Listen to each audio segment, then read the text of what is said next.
Assalamualaikum warahmatullahi wabarakatuh. Halo Tribuners, selamat siang.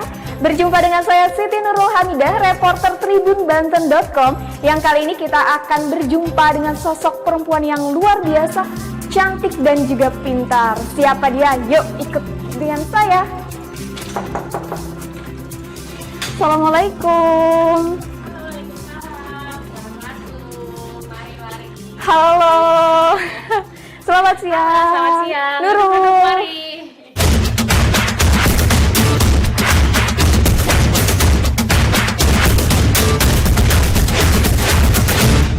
Halo, selamat siang Ibu Putri, apa kabar? Selamat siang. Alhamdulillah kabar baik. Wah, masih muda, cantik. Ini saya manggilnya Ibu atau Mbak Kakak? Putri. Saya lebih senang dipanggil Mbak Putri. Mbak Putri. Mbak Putri kesibukannya apa nih, Mbak? Sekarang ini kita di DPRD, tentu saya pribadi masih menjalankan tugas sebagai anggota DPRD. Saya juga kebetulan dipercaya partai sebagai ketua fraksi PDI Perjuangan DPRD Kota Tangerang Selatan. Kemudian di partai politik saya juga masih menjabat sebagai bendahara DPC PDI Perjuangan. Kemudian di lembaga di DPRD saya juga menjabat sebagai ketua Kaukus Perempuan Parlemen. Kemudian di organisasi juga saya saat ini menjadi wakil bendahara di DPP PA GMNI dan menjadi ketua DPC PA GMNI Kota Tangerang Selatan. Wah, selain cantik banyak mengambil peran juga untuk masyarakat ya, Harus Mbak. dong, harus.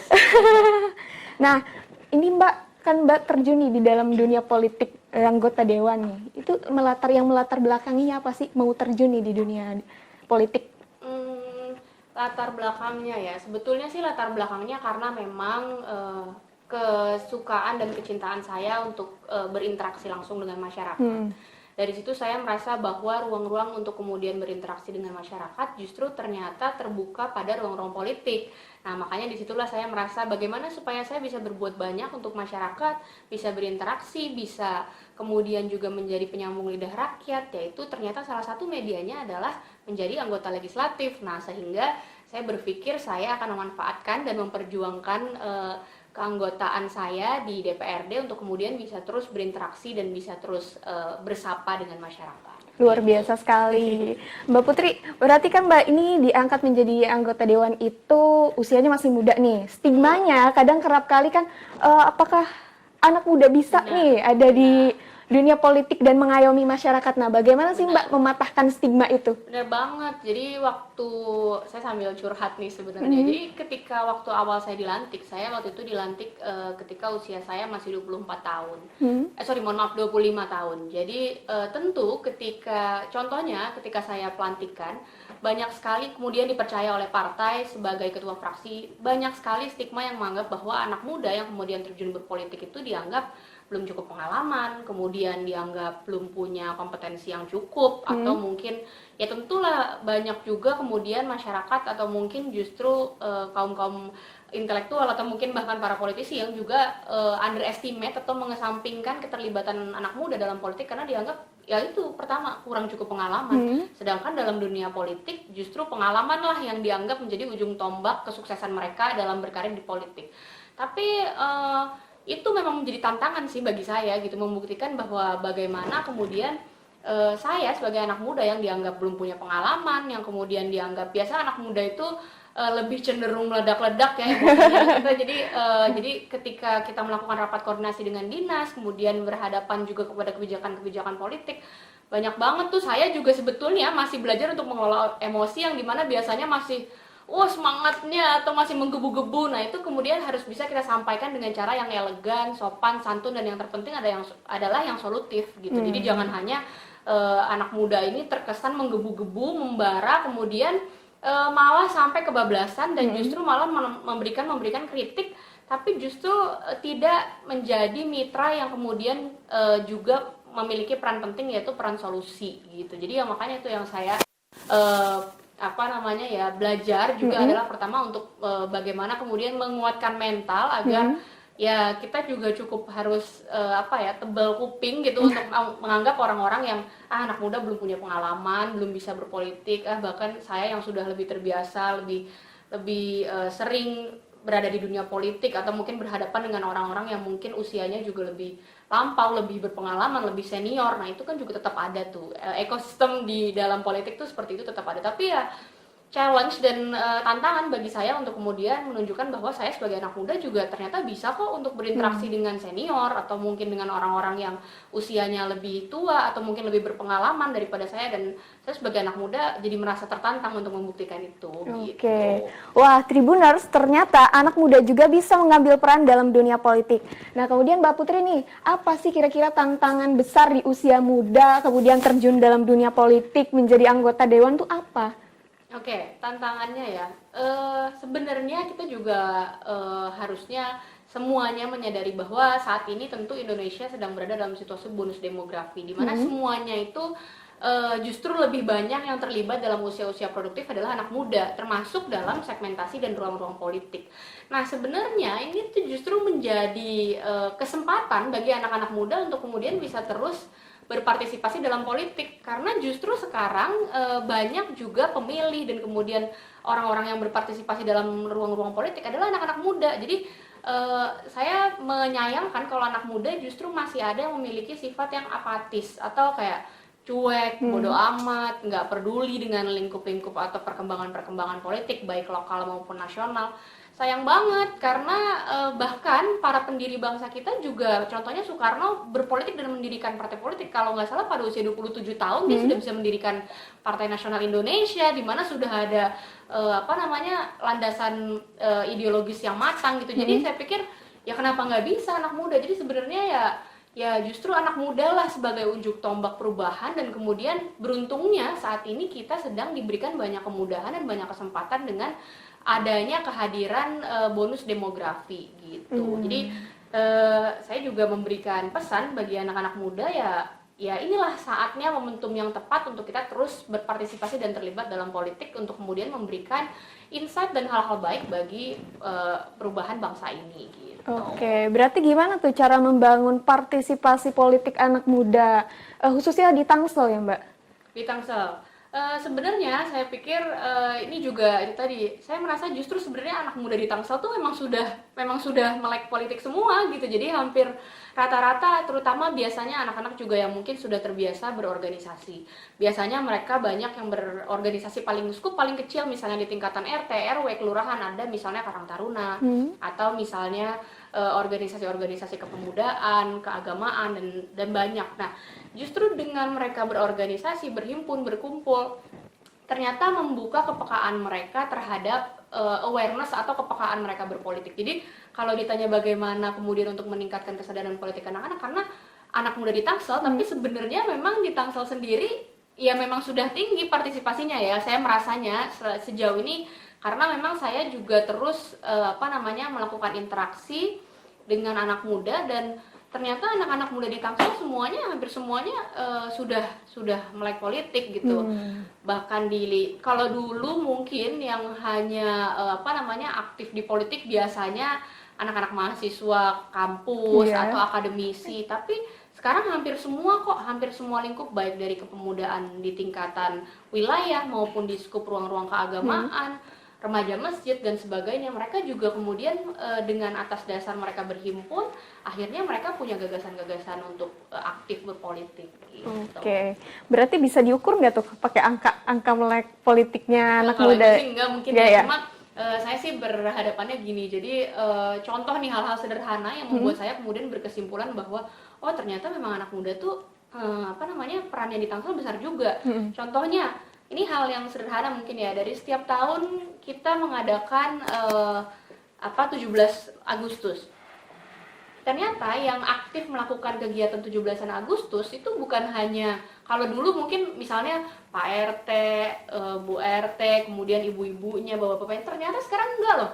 ternyata sekarang tuh anak muda gitu, bahkan mereka sampai bisa bikin kegiatan yang lingkupnya sampai dengan kota gitu. Jadi ada salah satu pemuda di salah satu kelurahan, mereka membuat komunitas, kemudian akhirnya mereka bisa mendatangkan satu band, kemudian band yang lingkupnya nasional gitu ya, artis, kemudian mereka mengundang warga Tangsel. Kemudian di dalam kegiatan itu mereka juga campaign hal-hal positif. Nah, itu dilakukan oleh pemuda-pemuda gitu. Itu hal yang sederhana. Kemudian misalnya ketika saya berinteraksi dengan masyarakat. Jadi saya juga misalnya ketika kegiatan reses gitu ya, saya biasanya pasti mengambil segmentasi anak muda. Jadi saya untuk tetap menjaga kemudaan atau legitimasi sebagai politisi muda, tentu saya juga harus menyerap aspirasi para pemuda. Ternyata mereka juga sangat masih membutuhkan keterlibatan pemerintah kota misalnya. Mbak Putri, kita sebagai pemuda kemarin ketika pandemi nggak ada kegiatan nih, vakum, atau misalnya banyak juga bahkan pemuda-pemuda yang di PHK, pengangguran. Gimana ya Mbak Putri agar kita bisa tetap menyalurkan hobi kita, kemudian bisa tetap melakukan kontribusi untuk masyarakat dan kepemudaan. Akhirnya mereka kemudian melakukan menyampaikan aspirasi dan melakukan budidaya ikan lele. Itu kemudian saya usulkan melalui reses dan sudah bisa direalisasi. Jadi dalam satu kelompok budidaya ikan lele itu misalnya ada sekitar 10 sampai 20 pemuda yang kemudian mereka berinovasi untuk melakukan budidaya ikan lele dan difasilitasi oleh pemerintah kota. Jadi budidaya ikan lele. Jadi sebenarnya partisipasi pemuda itu banyak banget. Mereka tuh memang senang berkreasi di Tangsel gitu. Tinggal bagaimana pentingnya peran pemerintah kota juga untuk kemudian menyalurkan potensi-potensi mereka gitu. Jadi jangan sampai kemudian dengan potensi pemuda di Tangsel yang luar biasa besarnya ini, tapi kemudian kalau tidak ditangkap dengan pemerintah kota, malah justru bisa jadi potensi besar itu tidak tersalurkan dan justru malah bisa saja mengarah kepada hal-hal yang negatif. Misalnya contohnya terjadi vandalisme dan semacamnya, atau geng motor atau apa yang konotasinya justru tawuran atau mungkin hal-hal yang negatif. Makanya pentingnya PR bagi pemerintah kota untuk kemudian terus bisa menyalurkan minat-minat dan bakat anak-anak muda di Kota Tangerang Selatan. Oke. Berarti nih Mbak, itu tadi budidaya ikan lele di mana? Di Kelurahan Kademangan. Jadi kemarin sekitar beberapa hari lalu kami baru melakukan peresmian pengesahan budidaya ikan lele. Mereka adalah kelompok yang terdiri dari kurang lebih hampir 10 sampai 20 pemuda di Kelurahan Kademangan.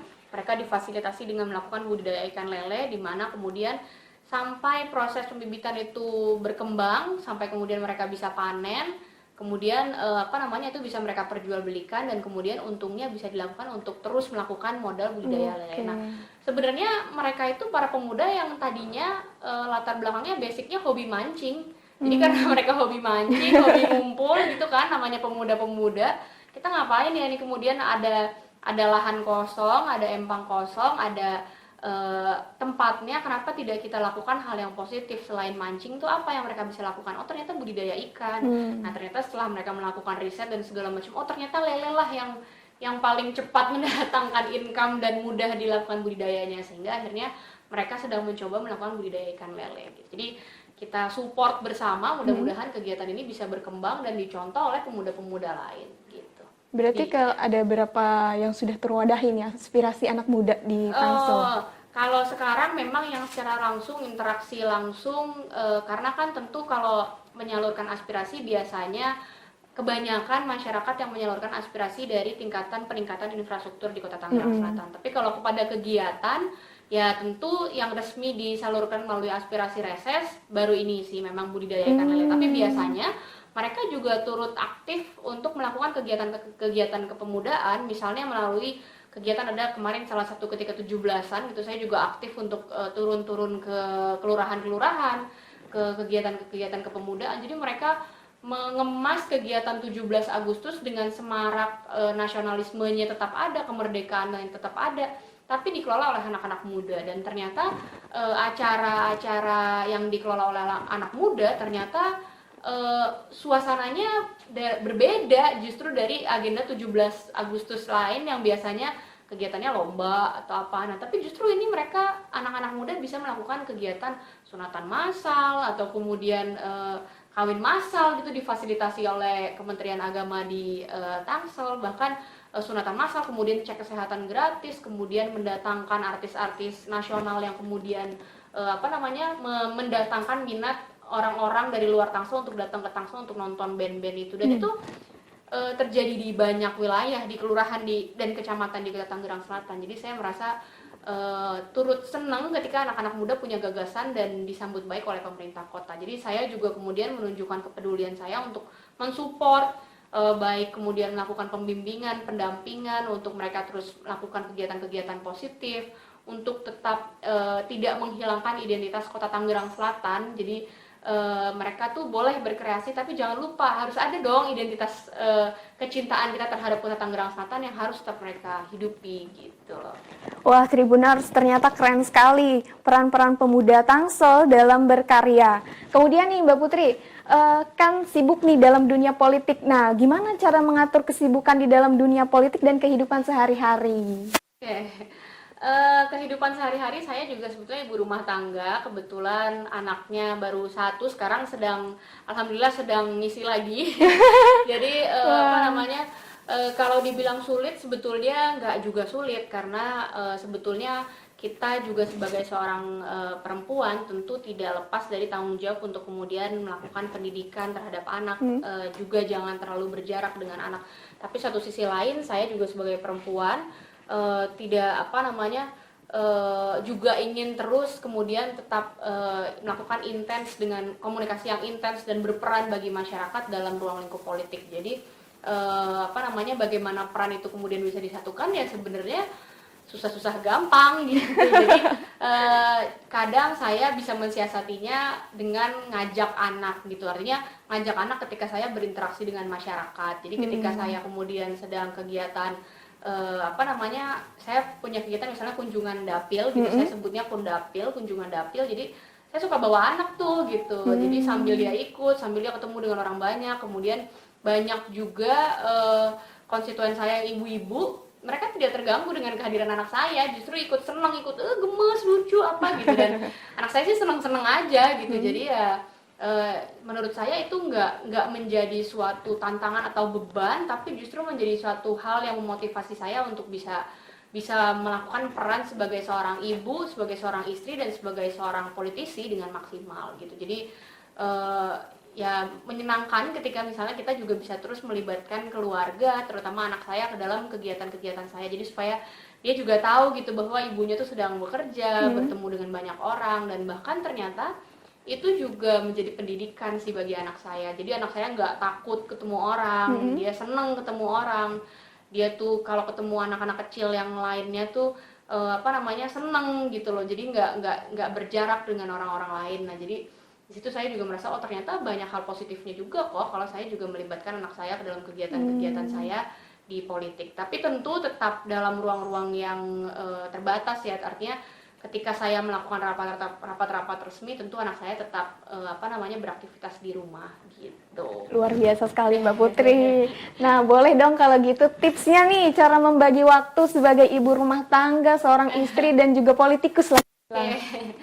Tipsnya sebetulnya apa ya? Tentu yang pertama adalah pasangan. Artinya kita nih nggak bisa kemudian sebagai seorang perempuan, apalagi yang berkarir, kemudian melimpahkan semua persoalan pada kita sebagai seorang individu. Tapi tentu sebagai seorang istri, kita juga harus melibatkan keterlibatan pasangan atau suami ke dalam semua ruang lingkup kehidupan saya, tentu sebagai seorang istri, di mana suami juga harus pertama memberikan support, kemudian komunikasi yang intens.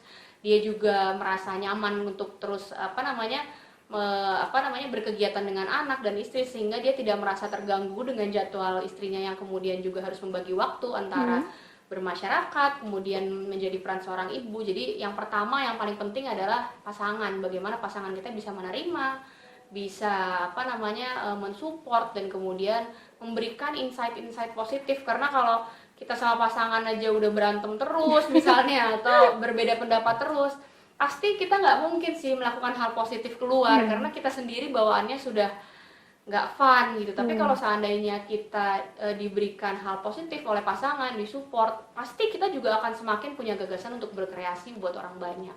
Kemudian yang menjadi ibu sih sebetulnya ini yang membuat saya sebuah pelajaran yang luar biasa. Jadi ketika anak saya yang pertama itu lahir, saya tuh memang berkomitmen untuk misalnya melakukan direct breastfeeding, artinya menyusui langsung gitu tanpa diperah dan ditambahkan oleh susu formula dan semacamnya. Jadi itu tuh menarik banget bagaimana kemudian saya bisa tetap melakukan rapat gitu. Jadi misalnya ketika saya lagi rapat paripurna, anak saya tuh saya ajak gitu, karena untuk melakukan direct breastfeeding itu kan anak harus berinteraksi terus dengan kita, artinya nggak boleh jauh. Jadi setiap kali dia lapar ya saya harus selalu ada di sampingnya gitu, dan ya itu merupakan sebuah tantangan yang menarik gitu dan pelajaran yang luar biasa, tapi memberikan sebuah kepuasan dan kelegaan tersendiri bagi saya seorang ibu, karena sudah memberikan kualitas ASI yang terbaik untuk anak saya. Jadi ya itu sebetulnya juga merupakan sebuah hal yang kita bisa ngomong secara konsepsi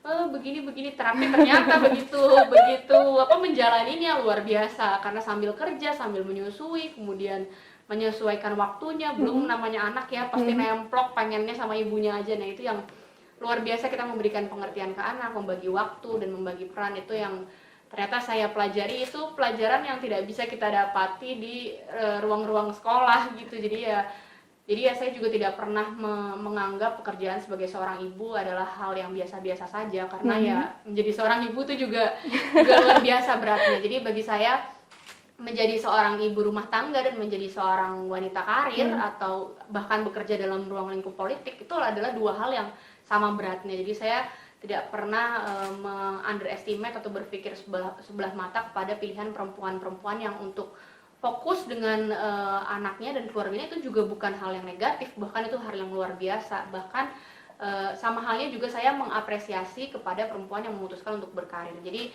semua keputusan yang diambil oleh para ibu tentu bukanlah hal yang mudah. Jadi saya mengapresiasi kepada seluruh perempuan yang luar biasa bisa terus memberikan support dan waktu dan kehadirannya, atensinya bagi keluarganya. Gitu. Luar biasa sekali. Ini berarti peran suami nih dan keluarga dalam dukungan karir Mbak Putri itu seberapa besar?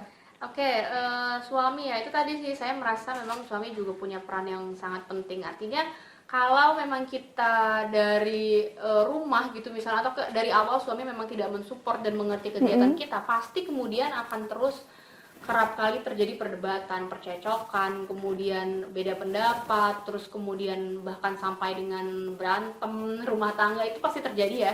Tapi kalau suami kita mengerti, itu nggak sesulit itu ternyata. Jadi kuncinya dan tipsnya sebenarnya adalah komunikasi. Jadi dari prinsip awalnya suami itu juga mensupport, kemudian memberikan insight-insight positif, masukan, bahkan nggak banyak juga saya juga belajar dari suami gitu loh, tentang apa ya kira-kira saya mau berhadapan dengan ini nih, saya harus bagaimana gitu. Jadi dia juga memberikan masukan-masukan. Jadi dari hal dan ekosistem keluarga yang mendukung, yang baik, yang nyaman, yang tentram, pasti akan memudahkan langkah kita untuk kemudian berinteraksi di dalam ruang-ruang pekerjaan gitu. Jadi yang pertama menurut saya yang paling penting adalah komunikasi yang baik dengan suami gitu. Jadi berbagi peran, kemudian komunikasi yang lancar, yang baik ya. Sesekali waktu kita juga menyiapkan waktu ngobrol dengan kualitas yang baik gitu. Artinya bukan hanya ngobrol ketika lagi di jalan atau lagi makan. Jadi memang saya sama suami menyisakan waktu untuk kita ngobrol. Di situ kita bisa curhat, saya bisa curhat, suami bisa curhat, dari situ sih. Jadi dengan komunikasi yang baik, saya merasa itulah kunci yang paling jitu gitu untuk akhirnya suami istri bisa saling berkegiatan dan beraktivitas di luar gitu. Oke, kemudian Mbak kan berkarir di dalam dunia politik nih. Apakah ada latar belakang keluarga yang kuat, misalnya dari ayah yang memang sudah lebih dulu terjun di dalam dunia politik? Sebenarnya sih saya merasa keterlibatan orang tua itu perlu, artinya support itu tentu ya yang menjadi landasan utama. Apalagi kita sebagai anak muda tentu sangat membutuhkan peran orang tua untuk guidance gitu, atau melakukan pendampingan terhadap saya sebagai seorang individu. Tentu ayah saya juga sejak kecil, jadi beliau merupakan seorang aktivis. Jadi dulu ayah saya tuh aktif di GMNI, Gerakan Mahasiswa Nasional Indonesia. Jadi di rumah dulu saya sejak kecil itu kita suka kedatangan aktivis-aktivis gitu. Jadi dulu ayah saya juga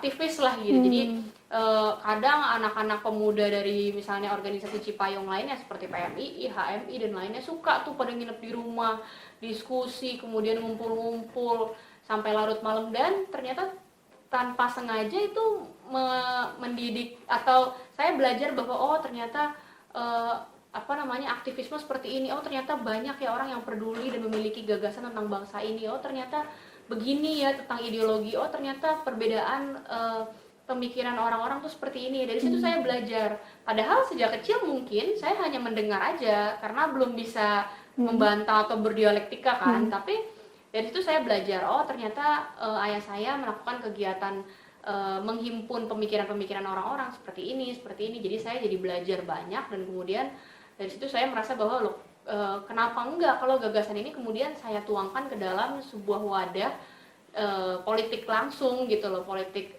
praktis yang berhadapan langsung dengan kemudian masyarakat dan interaksi dengan masyarakat. Siapa tahu gagasan saya atau gagasan orang tua saya bisa saya salurkan ke dalam kebijakan-kebijakan publik, atau kemudian ke dalam pantun saya bergerak dan berinteraksi dan dengan masyarakat. Jadi dari situ saya belajar bahwa nggak sangat sayang kalau kemudian itu tidak saya manfaatkan bekal ilmu gitu loh. Emang sih orang tua nggak pernah memberikan paksaan gitu, artinya kamu harus dalam dunia politik, nggak pernah sama sekali. Bahkan saya ketika mau masuk GMNI itu dulu ketika mahasiswa itu keputusan saya sendiri gitu, nggak pernah atas dasar dorongan orang tua. Kemudian mau masuk partai politik, saya masuk PD Perjuangan atas dasar keputusan saya sendiri, bukan karena orang tua. Saya menyampaikan bahwa saya mau nyalon, saya mau menjadi sebagai anggota dewan itu juga atas dasar keputusan saya sendiri. Jadi orang tua hanya support, hati-hati ya, begini gitu. Jadi memberikan nasihat dan peranan yang ya penting banget gitu. Tapi itulah artinya orang tua tuh memang menjadi pijakan saya untuk kemudian terus bersikap dan mengambil kebijakan-kebijakan baik saya dalam berkarir, berumah tangga, dan dalam semua sendi-sendi kehidupan, semua pijakannya adalah orang tua gitu. Kemudian Mbak, berarti suka dukanya nih Mbak selama menjadi anggota dewan tuh apa sih?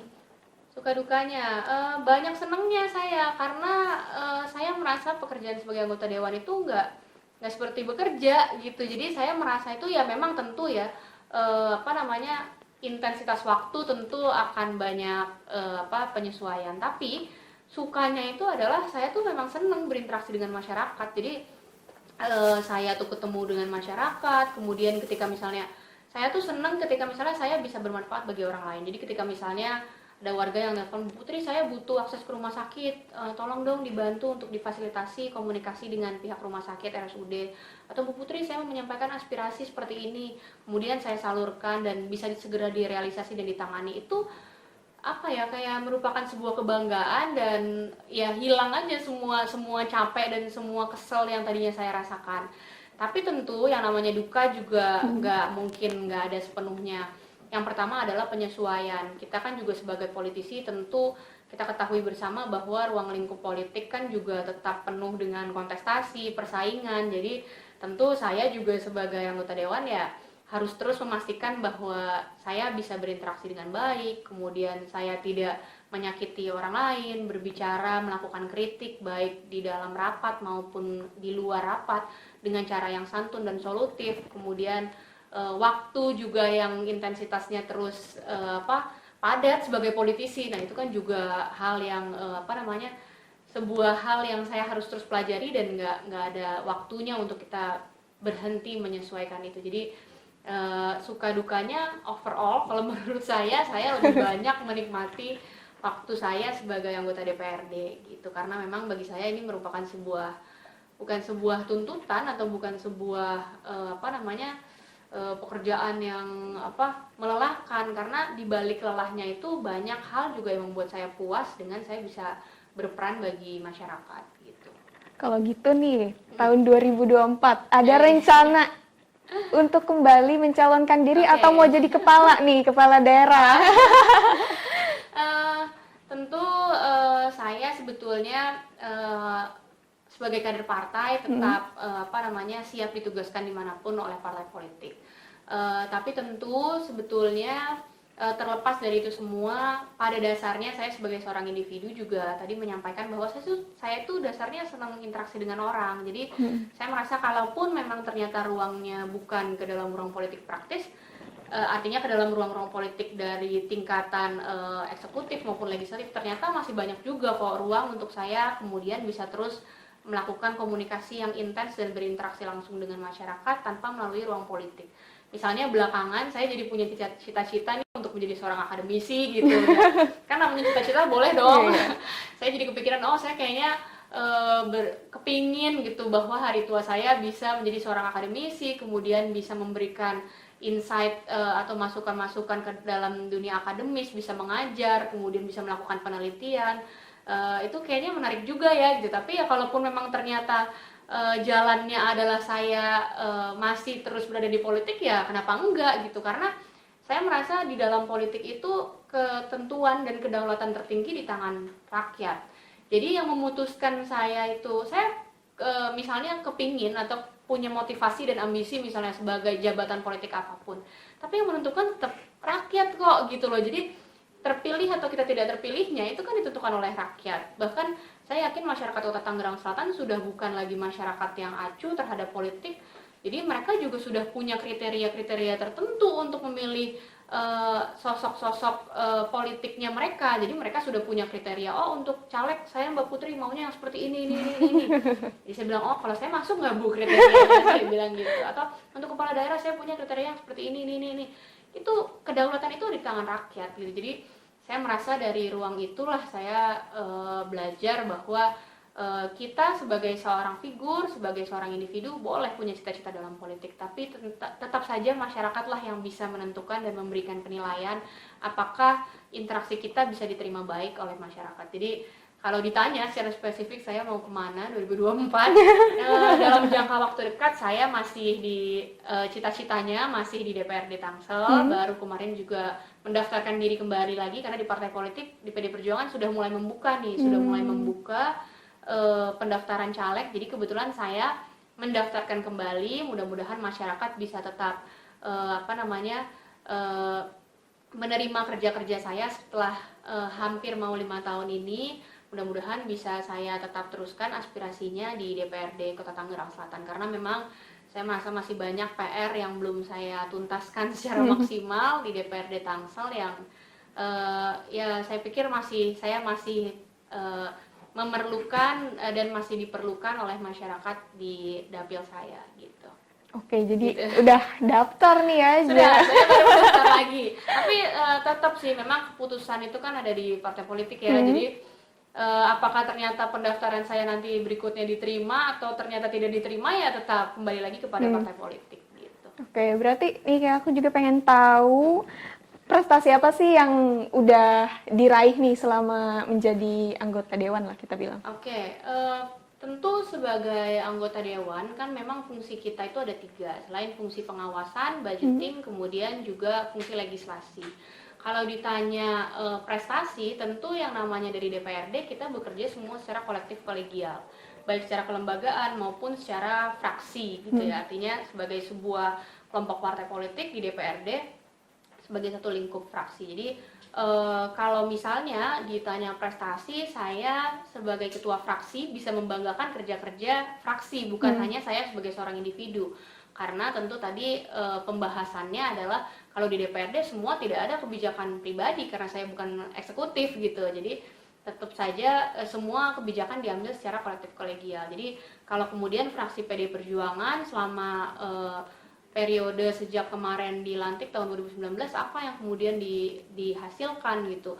Kemarin kami fraksi PD Perjuangan sudah melakukan beberapa kali mengusulkan raperda inisiatif untuk dibahas di DPRD, dan kemudian sudah ada beberapa yang disahkan.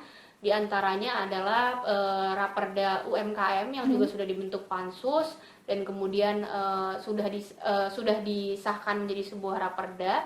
Kemudian juga tentang raperda pengaturan tentang pariwisata di Kota Tangerang Selatan, dan yang baru-baru ini tentang stunting. Jadi itu yang menurut saya hal yang penting karena Tangsel ini kan sebagai daerah otonom yang baru juga. Kami baru Tangsel 12 tahun usianya, dan kita juga tidak bisa pungkiri dalam masalah perkotaan masih ada loh permasalahan stunting di Kota Tangerang Selatan dan di kota-kota besar. Jadi kalau saya lihat di beberapa daerah yang juga sudah memiliki raperda yang spesifik mengatur tentang penyakit atau stunting gitu, kenapa enggak di Kota Tangerang Selatan juga mengatur secara spesifik? Karena kalau menurut saya, karena kebetulan saya sebelumnya ada di Komisi 2 yang membidangi juga tentang kesehatan, saat ini Kota Tangerang Selatan memiliki misalnya raperda tentang kesejahteraan sosial atau mungkin tentang kesehatan, tapi tidak ada yang secara spesifik membahas tentang stunting. Nah, padahal kita sebagai individu, bahkan saya sebagai seorang perempuan, sebagai seorang ibu, juga sangat concern terhadap persoalan-persoalan gizi yang kemudian bisa berpotensi menjadi persoalan besar, yaitu stunting gitu. Makanya itulah sebagai sebuah capaian, mudah-mudahan kalau raperda ini bisa disahkan dan dibahas bersama oleh seluruh fraksi melalui anggota pansus dan bisa disahkan sebagai sebuah perda, mudah-mudahan dampaknya bisalah kita rasakan manfaatnya, bahwa suatu saat saya bisa berbangga hati bahwa alhamdulillah Kota Tangerang Selatan memiliki sebuah regulasi khusus yang mengatur tentang stunting. Karena ya persoalan stunting itu persoalan besar. Kita sebagai bangsa Indonesia, sebuah bangsa yang memiliki potensi begitu besarnya, jangan lupa kita juga harus memperhatikan masa depan anak-anak Indonesia dengan hal yang paling rigid, yaitu dengan mencukupi kebutuhan gizinya. Nah, itu dari mana? Dari kita menghindari persoalan-persoalan stunting. Jadi bahkan Ibu Megawati Soekarno Putri juga secara spesifik terus-menerus menyuarakan pentingnya persoalan-persoalan stunting di setiap daerah. Makanya saya pikir oke lah, kami bersama fraksi PD Perjuangan tahun ini mengusulkan raperda inisiatif yang membahas tentang stunting itu tadi. Gitu. Kalau begitu, seberapa penting untuk penetapan aturan tentang UMKM, pariwisata, ataupun untuk stunting di Kota Tangsel? Seberapa penting? Saya merasa sebetulnya sangat penting, karena memang hampir semua ya, contohnya UMKM, kemudian stunting, kemudian pariwisata dan raperda lainnya yang dibahas oleh DPRD itu kan semua interaksinya mengikat kepada masyarakat Kota Tangerang Selatan.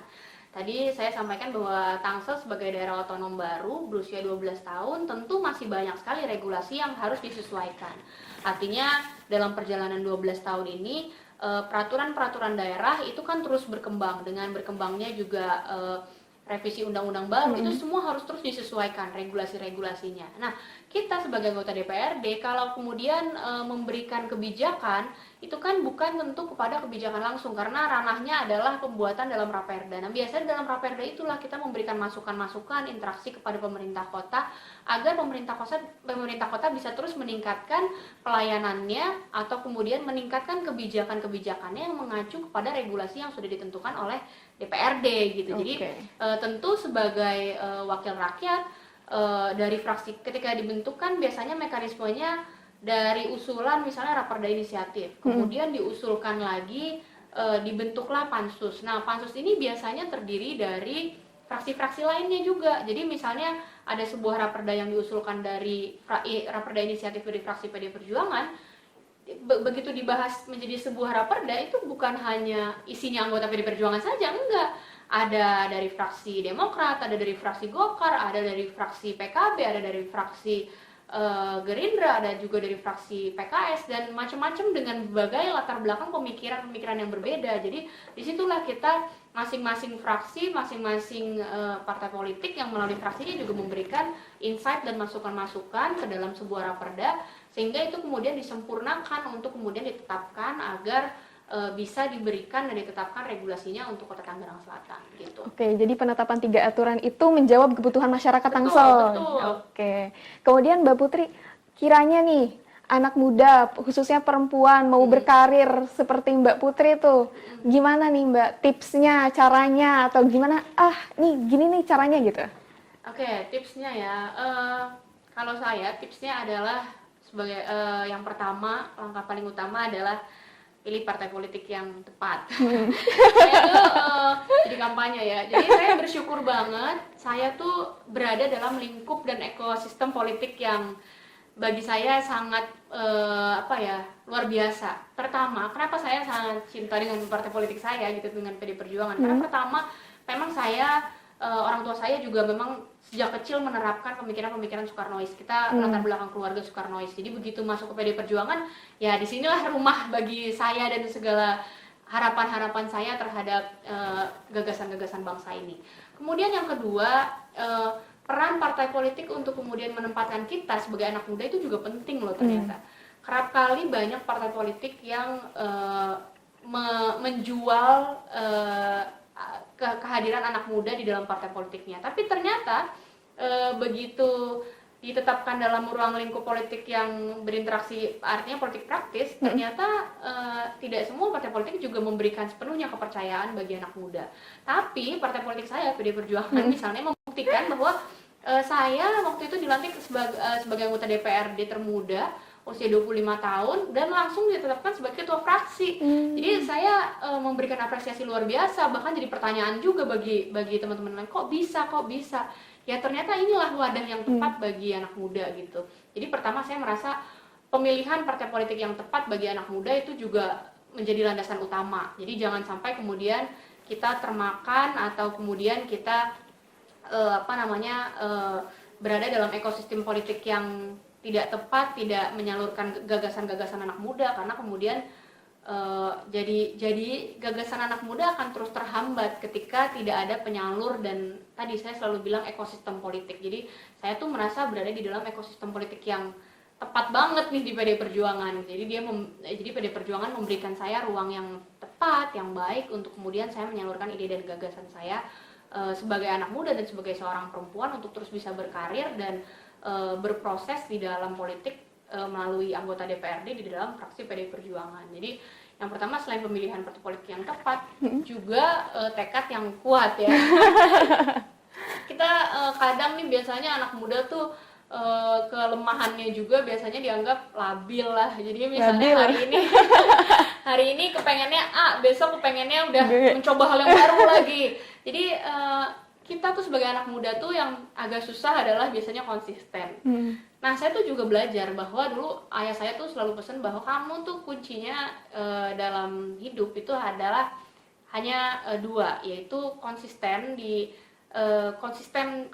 dalam pilihan. Artinya kalau saya sudah menentukan suatu pilihan, ya saya harus konsisten dengan pilihan itu. Dan kemudian yang kedua, saya harus jujur terhadap diri saya sendiri.